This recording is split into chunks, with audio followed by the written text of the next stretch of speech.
regardless of who wins today in Alabama.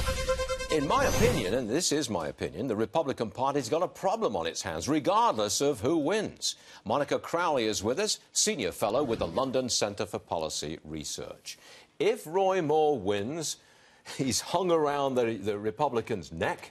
If Doug Jones wins, it's one less Republican seat in the Senate. Yeah, the Republican Party is certainly in a box because Roy Moore may very well win today, in which case the Republican Party is going to be on the defensive, at least when it comes to Moore's presence in the Senate. We don't know what Mitch McConnell is going to do. They may haul him before the Ethics Committee and go through a process. So we don't even know what the end game is. But I think when voters in Alabama today are making a political calculation, we all know politics is not pure. It's all shades of gray. Really? It's not black and white.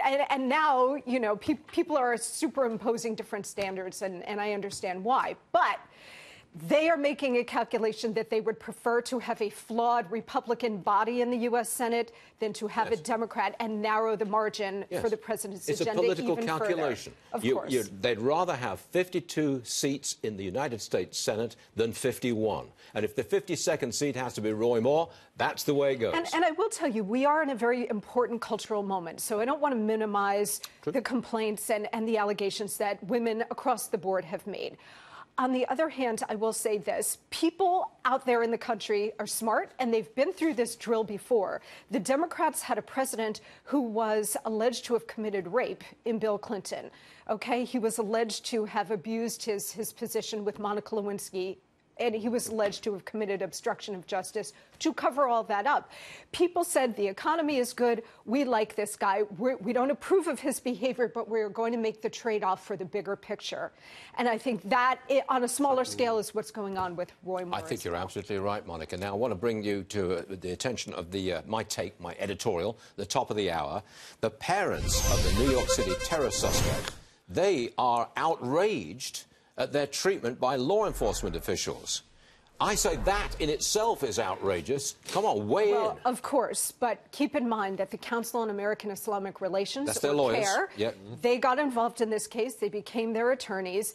That group is closely aligned with the Muslim Brotherhood. They have a completely different kind of agenda. So oftentimes they will intervene on behalf of family members when an alleged jihadi commits an act like this to try to put a spin on it that I think most of the American people flat out reject. I think I would agree with that. I think we are outraged at their outrage on what they've been saying. I don't think it does them any good at all. If you don't want the cops to swoop down and arrest one of your family members, then that family member should not be committing acts of terror trying to kill innocent people. All the cops were trying to do was to question the parents, separate from the kids, to find out what was happening here. That's all that happened. But because they didn't have a lawyer for the parents, they're outraged. Well, now they're going to claim it's some sort of civil rights emergency. Right. Watch, this is the routine that CARE and a lot of these other groups do when there are acts of terror committed in the West.